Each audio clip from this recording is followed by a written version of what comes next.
एक बार भगवान कपिलवस्तु गए। उनके शिष्यों में एक स्थविर अनिरुद्ध की बहन रोहिणी वहां रहती थी। उसके परिवार के सभी लोग स्थविर अनिरुद्ध को मिलने आए, लेकिन रोहिणी नहीं आई। अनिरुद्ध चिंतित हुए। उन्होंने अपनी बहन को बुलवाया। वह आई भी तो मुंह ढक कर आई। स्थविर अनिरुद्ध तो बड़े चिंतित हुए। उन्होंने उससे पूछा कि पहले तो तू आई नहीं, अब आई भी है तो मुंह ढक कर आई है, इसका कारण क्या है? रोहिणी ने कहा, मेरा चेहरा अनायास विकृत हो गया है, सारे चेहरे पर फपोले हो गए। मैं छवि रोग से पीड़ित हूं, इसलिए पहले आई नहीं। लज्जावश आपने बुलाया तो आई हूं, लेकिन मुंह ढक कर आई हूं। यह मुंह दिखाने योग्य नहीं रहा। स्थविर अनिरुद्ध ने उससे कहा, छोड़ इसकी फिक्र। भगवान का आगमन हुआ है। उनके 10,000 भिक्षु गांव में हैं। उनके ठहरने के लिए एक विशाल भवन बनवाना है, तो उस भवन को बनाने में लग जा। रोहिणी के पास इतने रुपए थे भी नहीं, लेकिन उसने अपने सारे जवाहरात, अपने सब गहने बेच दिए और भिक्षुओं के निवास के लिए भवन बनवाने में लग गई। भवन बनाने का काम ऐसा था कि भूल ही गई अपने रोग को। और आश्चर्य की घटना घटी कि निवास बनवाते बनवाते ही 99% रोग अनायास ठीक हो गया। लेकिन वह अभी भी भगवान के दर्शन को नहीं आई थी। तब भगवान ने उसे बुलवाया और पूछा, क्यों नहीं आई? उसने कहा, बनते, मेरे शरीर में छवि रोग उत्पन्न हो गया था, उसी से लज्जित होकर नहीं आई। अब स्थविर अनिरुद्ध की दवा से 99% तो ठीक हो गया है, लेकिन 1% अभी भी बाकी है। यह कुरूप चेहरा आपको कैसे दिखाऊं, इसलिए बचती थी। आपने बुलाया तो आई हूं, क्षमा करें। भगवान ने पुनः पूछा, जानती हो यह किस कारण हुआ? नहीं बनते, वह बोली।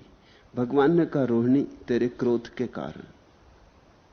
यह अत्यंत क्रोध का फल है, और इसीलिए देख कि करुणा से अपने आप दूर हो चला है। और क्रोध तो अहंकार का परिणाम है।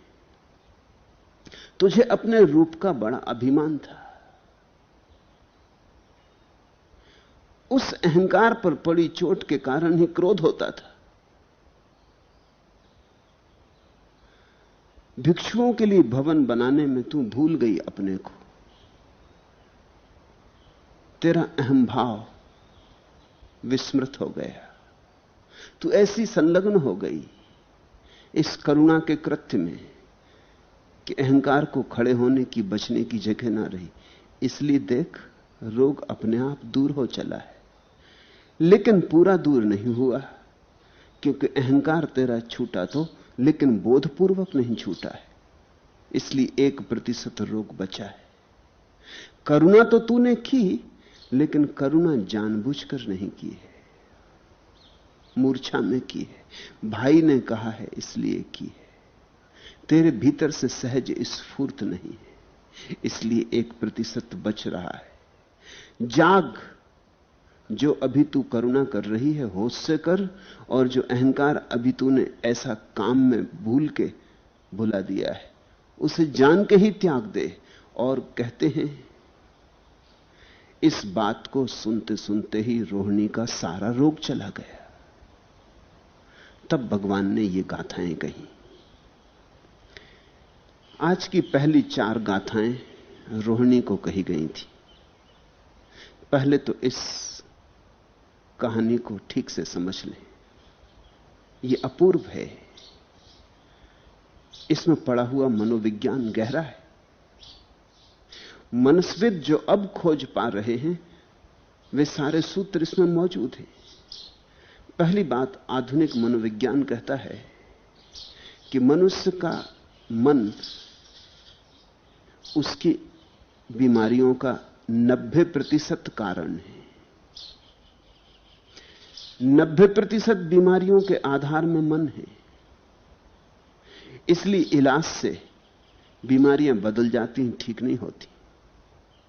एक बीमारी हुई, इलाज कर लिया, दवाओं ने उस बीमारी को रोक दिया, दूसरी तरफ से बीमारी बहने लगी। क्योंकि मन तो वही है, मन तो बदला नहीं, मन की तो कोई चिकित्सा हुई नहीं।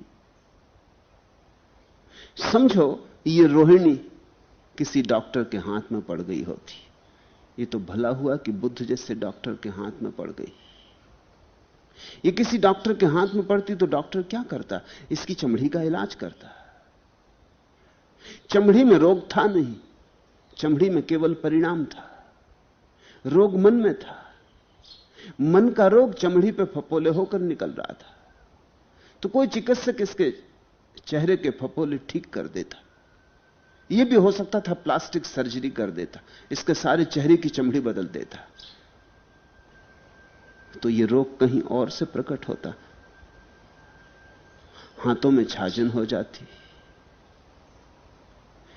कि पैरों में लकवा लग जाता, कि आंखें अंधी हो जाती, कि कान बहरे हो जाते। यह रोग किसी और दरवाजे को खोज लेता। रोग तो मिटता नहीं तो दरवाजा तो खोजता। असल में जिसको हम रोग कहते हैं वो रोग नहीं है, रोग का लक्षण। साधारण चिकित्सक लक्षण से लड़ता है, महाचिकित्सक रोग के मूल से लड़ता है। आधुनिक मनोविज्ञान कहता है कि जब तक आदमी का मन न बदला जाए तब तक किसी बीमारी से वस्तुतः छुटकारा नहीं होता। इसलिए तुमने भी देखा होगा, एक दफे बीमारी के चक्कर में पड़ जाओ तो निकलने का रास्ता नहीं दिखता। किसी तरह एक बीमारी से निकल नहीं पाते कि दूसरी घर कर लेती है, कि दूसरे से निकल नहीं पाते कि तीसरा घर कर लेती है। ऐसा लगता है एक कतार है बीमारियों की, तुम एक से निपटे कि दूसरी बीमारी पकड़ती है। जब तक ठीक थे ठीक थे। इसलिए लोग कहते हैं बीमारी अकेली नहीं आती। कहावतें कहती हैं बीमारी अकेली नहीं आती, संग साथ में और बीमारियां लाती। दुख अकेला नहीं आता, साथ में भीड़ लाता है। इसका कारण न तो दुख है न बीमारी है। इसका कारण यह है कि मूल को हम छूते नहीं। समझो कि एक वृक्ष की जड़ों में रोग लग गया है और पत्ते विकृत होकर आने लगे, पूरे खिलते नहीं, पूरे खुलते नहीं, हरियाली खो गई है। तुम पत्ते काटते रहो या पत्तों पर मलहम लगाते रहो या पत्तों पर जल का छिड़काव करते रहो, गुलाब जल का छिड़काव करो, तो भी कुछ बहुत होगा नहीं। जड़ जब तक आमूल स्वस्थ ना हो तब तक कुछ भी ना होगा। मनुष्य की जड़ उसके मन में है। मनुष्य शब्द ही मन से बना है। मनुष्य यानी जो मन में रुपा है, मन में गड़ा है। उर्दू का शब्द है आदमी, वो उतना महत्वपूर्ण नहीं, उसमें बहुत गहरा अर्थ नहीं है। उसमें जो अर्थ भी है वो छिछला है। आदम का अर्थ होता है मिट्टी। जो मिट्टी से बना है उसको कहते आदमी, क्योंकि भगवान ने पहले आदमी को मिट्टी से बनाया और फिर उसमें श्वास फूंक दी, इसलिए उसका नाम आदम। फिर आदम के जो बच्चे हुए उनका नाम आदमी। आदमी मिट्टी से बना है, मतलब आदमी देह है। हमारी पकड़ इससे गहरी, हम कहते हैं मनुष्य। अंग्रेजी का मैन भी संस्कृत के मन का ही रूपांतर है, वो भी महत्वपूर्ण है। हम कहते हैं मनुष्य, हम कहते हैं मिट्टी नहीं है आदमी। आदमी है मन, आदमी है विचार, आदमी है उसका मनोविज्ञान। जैसे ईसाईयत, इस्लाम और यहूदी आदम को पहला आदमी मानते हैं, हम नहीं मानते। क्योंकि आदम होना तो आदमी का ऊपरी वेश है, वो असली बात नहीं। असली बात तो भीतर छिपा हुआ सूक्ष्म रूप है।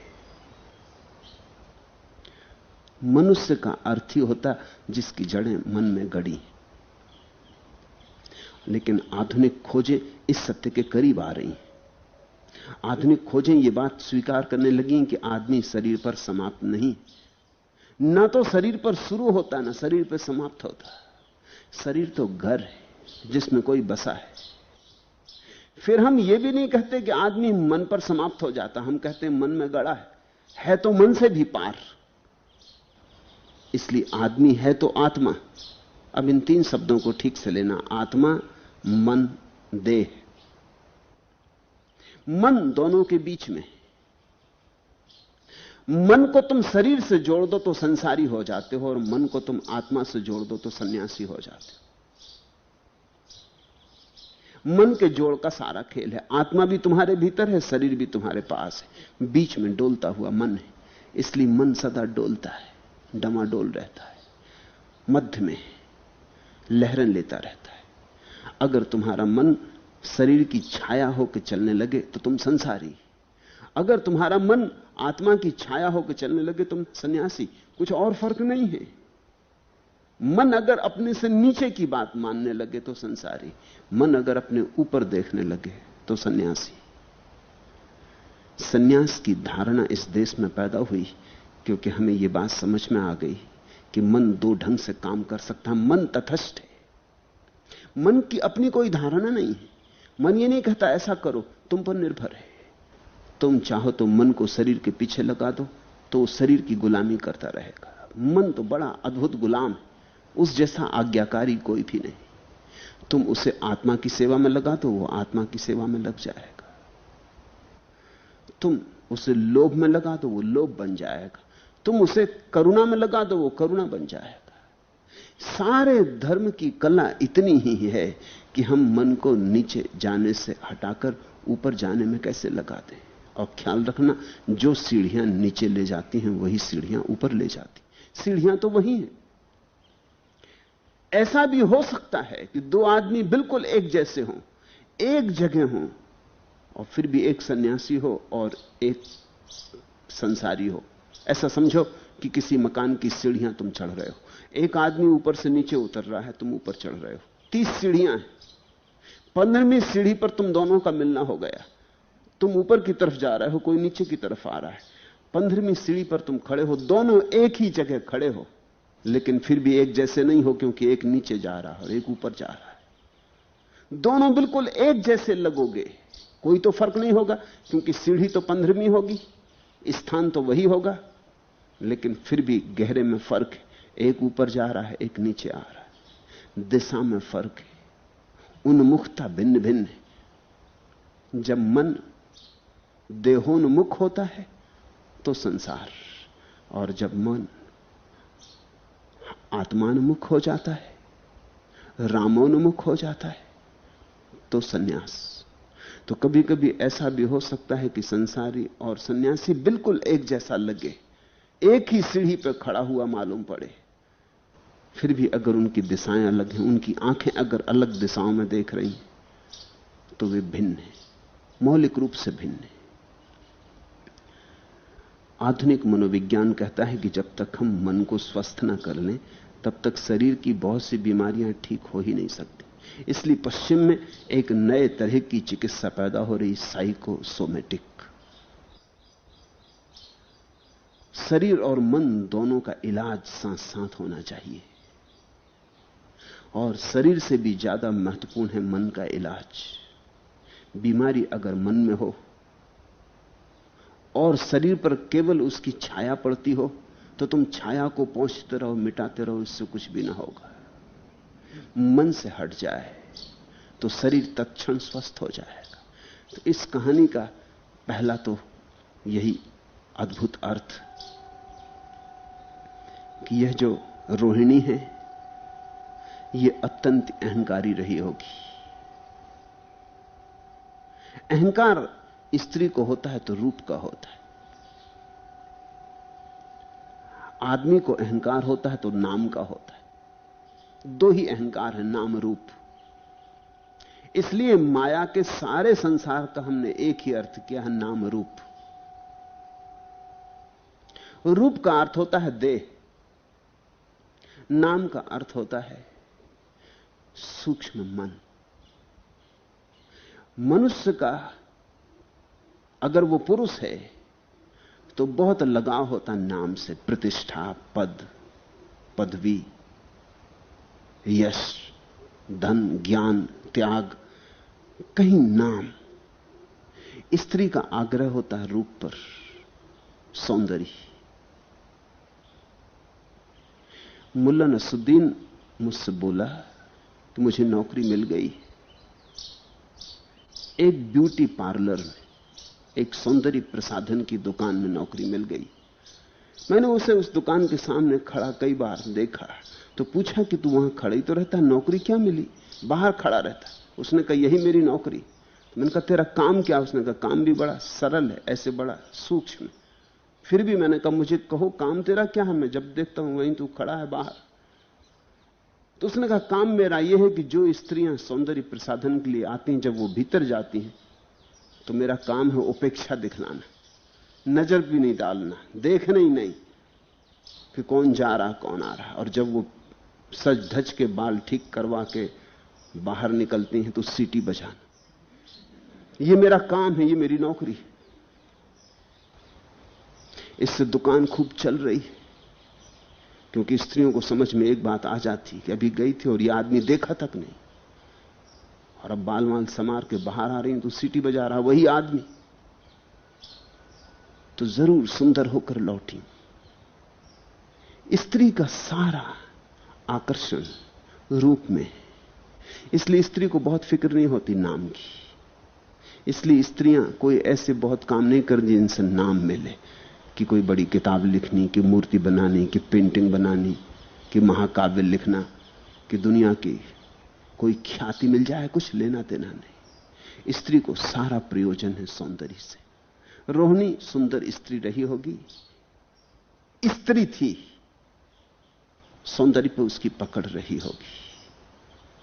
और ये जो अहंकार हो, जैसा भी हो अहंकार, चाहे रूप का चाहे नाम का, जहां अहंकार है वहां क्रोध है। क्योंकि क्रोध का अर्थ ही होता है अहंकार को लगी चोट। तुम सोचते हो कि तुम बड़े ज्ञानी हो, किसी ने कह दिया कि क्या तुम में रखा ज्ञान व्यान, चोट लग गई। तुम सोचते हो कि तुम बड़े सज्जन हो और किसी ने कह दिया कि काहे के सज्जन, चोर, बेईमान। तुम सोचते हो साधु हो, किसी ने कह दिया असाधु। तुमने सोचा कि सुंदर हो और किसी ने कह दिया असुंदर, तो चोट लग गई। तुम्हारी मान्यता को चोट लग जाए तो क्रोध पैदा होता है। तुम्हारी मान्यता को जो साथ दे दे उस पर बड़ा लगाव आता है। यही तो प्रशंसा से तुम इतने प्रशंसित होते हो। कोई कह दे कि हां तुम जैसा सुंदर और कौन, तुम बाग बाग हो जाते हो, तुम्हारी सब पखड़ियां खिल जाती, तुम खुश हो जाते हो। किसी ने तुम्हारे अहंकार को फुसलाया, राजी कर लिया। कुरूप से कुरूप स्त्री को भी कह दो कि तुम सुंदर हो तो वो भी इंकार नहीं करेगी। वस्तुतः वो कहेगी कि तुम ही पहली दफा पारखी मिले, अब तक कोई पहचान ही ना पाया। मैं तो जानती ही थी, लेकिन पारखी चाहिए ना, हीरे तो पारखी होते तो पहचानते। तुम बुद्धू से बुद्धू आदमी से कह दो कि तुम बुद्धिमान हो, बड़े बुद्धिमान हो, तो वो भी नहीं कहता कि देखो नाहक चापलूसी मत करो, मैं तो बुद्धू हूं, वो भी नहीं कहेगा। पागल से पागल को कह दो कि तुम जैसा जागरूक शांतचित्त आदमी और कहां है, वो भी अंगीकार करता है। अहंकार के अनुकूल जो पड़ता है वो हम स्वीकार करते हैं, और अहंकार को जो भरता है उसको हम मित्र कहते हैं, यद्यपि वो है तो शत्रु, क्योंकि वो तुम्हें उस जगह ले जा रहा है जहां से तुम बुरी तरह गिरोगे, जहां से ऐसे गिरोगे कि फिर संभलना मुश्किल हो जाएगा। वो तुम्हें ऐसी जगह उठा रहा है जहां से गिरना सुनिश्चित है। अहंकार पर कोई भी टिर होकर रह नहीं सकता, वो जगह बारीक है, तुम्हें संभालना पाएगी, वहां से तुम गिरोगे ही। और आज जितने अहंकार से तुम्हारी तृप्ति हुई, कल और तुम मांगोगे, और ज्यादा और ज्यादा। आखिर कब तक यह होगा? एक घड़ी आएगी कि तुम अपने ही अतिशय से गिरोगे, बुरी चोट खाओगे। जो जितने ऊपर अहंकार की चोटी पे चढ़ेगा, उतनी ही बड़ी खाई में गिरने का खतरा मोल ले रहा है। आज नहीं कल, कल नहीं परसों गिरती आने वाली है। और तुम चकित होगे कि जिन्होंने प्रशंसा की थी वही निंदा में मुखर हो जाते। वो बदला लेंगे। जब प्रशंसा की थी तब भी बेमन से की थी, तब भी करनी पड़ी थी, कोई प्रयोजन था इसलिए की थी, तुमसे कुछ लाभ था, तुमसे कुछ निकालना था इसलिए की थी। बदला तो लेंगे। कोई भी प्रशंसा प्रशंसा की तरह थोड़ी करता है, उसका कोई प्रयोजन है, उसे तुम्हारा शोषण करना है, उसका काम निपट जाएगा तो वही बदला लेगा। जिसने तुम्हें आकर खूब आह्लादित किया था वही तुम्हें गालियां देगा। तब दिल को और भी चोट लगेगी। अपने ही पराये हो गए ऐसा लगेगा, मित्र शत्रु हो गए ऐसा लगेगा। और कहावतें कहती दुनिया की कि जिसके साथ नेकी करो वही बदी करता है। नेकी इत्यादि तुमने की भी नहीं है। उसने तुम्हारी प्रशंसा की थी, तुमने कुछ उस प्रशंसा के कारण कर दिया था, वो नेकी नहीं थी, वो सिर्फ सौदा था। और उस आदमी को तुम्हारी प्रशंसा करनी पड़ी थी, तुम्हारे सामने झुकना पड़ा था, इसलिए वो तुम्हें कभी क्षमा तो कर नहीं सकेगा। वो इसका बदला तो लेगा। जब भी अवसर आ जाएगा, ठीक समय होगा, वो बदला लेगा। तो रोहिणी को रूप का दंभ था। रूप के दंभ के कारण बहुत चोटें लगी होंगी, क्रोधित होती थी। अगर तुम्हें चोटें लगती हो तो एक बात ख्याल में ले लेना, चोट लगने का लक्षण, अर्थ यही कि तुम्हारे भीतर अहंकार का घाव बहुत गहरा है। जरा सी बात भी अखर जाती। अगर तुम्हारे मन में सम्मान की इच्छा है और अपमान से बचने का भाव है तो तुम अहंकार का पोषण कर रहे हो। फिर इन क्रोध और अहंकार के बीच में उसे छवि रोग हो गया, चेहरा विकृत हो गया। मनोवैज्ञानिक कहते हैं कि चमड़ी की रोग तो 99% मानसिक होते हैं। सभी रोग 90% मानसिक होते हैं, लेकिन चमड़ी के रोग तो 99% मानसिक होते हैं। क्योंकि चमड़ी बड़ी संवेदनशील है और चमड़ी हमारी सबसे बड़ी इंद्री है। कान छोटा सा है, कान पर चोट करनी हो तो निशाना ठीक ठीक लगाना पड़े तो ही चोट होगी। आंख छोटी सी है, आंख पर चोट करनी हो तो निशाना ठीक लगना चाहिए। जीभ भी छोटी सी है, लेकिन चमड़ी तुम्हारे पूरे शरीर को घेरे हुए। यह तुम्हारी सबसे बड़ी इंद्री है। स्पर्श की इंद्री सबसे बड़ी इंद्री है। इस पर चोट बड़ी आसानी से लग सकती है, निशाना लगाने की जरूरत ही नहीं। इसलिए मन की चोटें आंख पर भी लगती हैं, कान पर भी लगती हैं, जीभ पर भी लगती हैं, लेकिन वो तो उनकी मात्रा बहुत छोटी छोटी है। लेकिन शरीर की चमड़ी का फैलाव बहुत है। उस फैलाव के कारण चमड़ी पर सर्वाधिक मन की चोटें पड़ती हैं। और चमड़ी का कोई भी रोग किसी इलाज से ठीक नहीं होता, लेकिन मानसिक इलाज से ठीक होता है। चमड़ी इस अर्थ में भी विचारणीय है कि तुम्हारी और जो इंद्रियां हैं वो चमड़ी के ही विशिष्ट रूप हैं। कान है क्या? चमड़ी का ही एक विशिष्ट रूप है। और आंख है क्या? आंख भी चमड़ी का ही एक विशिष्ट रूप है।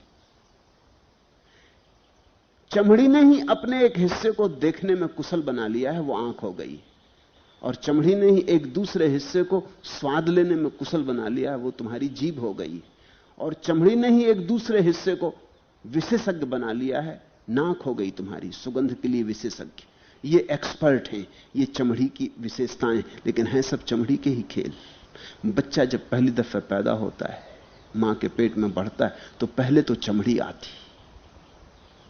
फिर चमड़ी में ही धीरे धीरे आंख उभरती, फिर चमड़ी में ही धीरे धीरे कान उभरता, फिर चमड़ी में ही जनेंद्रिय उभरती, फिर चमड़ी में ही जीभ, नाक सब उभरते जाते, लेकिन सबसे पहले तो चमड़ी होती। तो चमड़ी बहुत मूल है, और इसलिए स्पर्श बड़ा महत्वपूर्ण है। इसलिए जब हम किसी के प्रेम में पड़ते हैं तो तत्क्षण स्पर्श करना चाहते हैं, हाथ में हाथ लेना चाहते हैं, गले से गले लगाना चाहते हैं, आलिंगन करना चाहते हैं। जब हम किसी के प्रेम में पड़ते हैं तो हम स्पर्श करना चाहते हैं, और जिससे हमारा प्रेम नहीं है उसके स्पर्श से हम बचते हैं। मनोवैज्ञानिकों ने इस पर काफी शोध की है, और उन्होंने पाया है कि लोग जिनसे बचना चाहते हैं अपने बीच और उनके बीच एक खास तरह की दूरी रखते हैं। ट्रेन में ही चाहे लोग खड़े, कितनी ही भीड़ है, तो भी तुम पाओगे हर आदमी अपने में सिकुड़ा खड़ा है, दूसरे को छूना नहीं चाहता। और जिससे तुम्हारा प्रेम नहीं है, अगर उसे तुम छू लो तो तुम तत्क्षण क्षमा मांगते हो। क्यों? छू लेने का अर्थ हुआ कि तुमने उसकी सीमा रेखा में प्रवेश कर दिया, जो कि नहीं करना चाहिए। ट्रेस पास हुआ। तुम दूसरे के घर में बिना आज्ञा मांगे घुस गए, जिससे तुम्हारा प्रेम नहीं है उसको छू ले तो तुम तत्क्षण क्षमा मांगते हो कि माफ करना, भूल हो गई, जान के नहीं किया है। और अगर कोई पुरुष या कोई स्त्री, तुम ट्रेन में खड़े हो और तुमसे सट के खड़ा हो जाए और क्षमा भी ना मांगे और ऐसा भाव दिखलाए कि बड़ा प्रेम में तुमसे खड़ा है, तो तुम अत्यंत नाराज हो जाते हो, तुम अत्यंत क्रोधित हो जाते हो, तुम इसे बर्दाश्त नहीं कर पाते। इसलिए ट्रेन या बस में इकट्ठे खड़े हुए लोग भी इस तरह खड़े होते हैं कि अगर शरीर भी छू रहे हैं तो भी उनके मन नहीं छू पाते, वो अपने को सिकोड़े खड़े होते। कम से कम इतना प्रदर्शन तो करते हैं कि हम तुम्हें छू नहीं रहे। अगर छू रहा है शरीर तो मजबूरी है, हम नहीं छू रहे हैं, और हम एक सीमा बांध के रखते। तुमने देखा कभी किसी के साथ हाथ खड़े होकर बात कर रहे हो तो सदा तुम जांचोगे कि एक सीमा तक तुम उस आदमी को बर्दाश्त करते हो, अगर वो उससे ज्यादा करीब आ जाए तो तुम पीछे हट जाते हो। एक सीमा होगी, समझो कि 12 इंच, तो 12 इंच तक वो आदमी अगर तुम्हारे करीब आ जाए तुम्हें कोई चिंता नहीं पैदा होती, कोई बेचैनी पैदा नहीं होती। 12 इंच के भीतर आना शुरू हो जाए, हाँ तुम्हारा बेटा हो तो ठीक, तुम्हारी पत्नी हो तो ठीक, तुम्हारा पति हो तो ठीक, लेकिन जिससे तुम्हारा कोई गहरा नाता नहीं है, कोई संबंध नहीं, वो अगर 12 इंच या 10 इंच के भीतर आने लगे तुम तत्क्षण पीछे हट जाओगे। वहां तुम्हारी एक अज्ञात सीमा है, चमड़ी का एक अज्ञात क्षेत्र है, जहां तक उसकी तरंगें फैलती हैं। उन तरंगों के भीतर कोई भी आ जाए तो हम पसंद नहीं करते, अशिष्ट मालूम होती है ये बात। स्पर्श की इंद्री बड़ी से बड़ी इंद्री है और हमारे पूरे शरीर को घेरे हुए। इस स्पर्श की इंद्री पर मन के प्रभाव सर्वाधिक होते। तुमने कभी एक बात देखी, अगर बूढ़ा आदमी भी किसी जवान युवती के प्रेम में पड़ जाए तो उसकी चमड़ी पे एक रौनक आ जाती, उसके चेहरे पे एक तरह की जवानी आ जाती, जैसे 10 साल उम्र कम हो गई। पश्चिम में लोग अगर ज्यादा जी रहे हैं तो उन ज्यादा जीने में एक कारण यह भी है कि बुढ़ापे तक लोग प्रेम में पड़ते, तो बुढ़ापे को सरकाते चले जाते क्योंकि चमड़ी बार बार जवान हो जाती। पूरब के मुल्कों में लोगों की उम्र कम है क्योंकि एक बार तुम्हारा प्रेम हो गया किसी से, फिर तुम स्थिर हो गए, फिर बात खत्म हो गई, फिर तुम्हारे जीवन में दोबारा प्रेम के माध्यम से चमड़ी के नए होने का कोई उपाय नहीं। एक आदमी जिसके जीवन में कोई प्रेम नहीं हो, उसके चेहरे को तुम गौर से देखो, तुम एक तरह की धूल जमी हुई पाओगे, एक तरह की उदासी।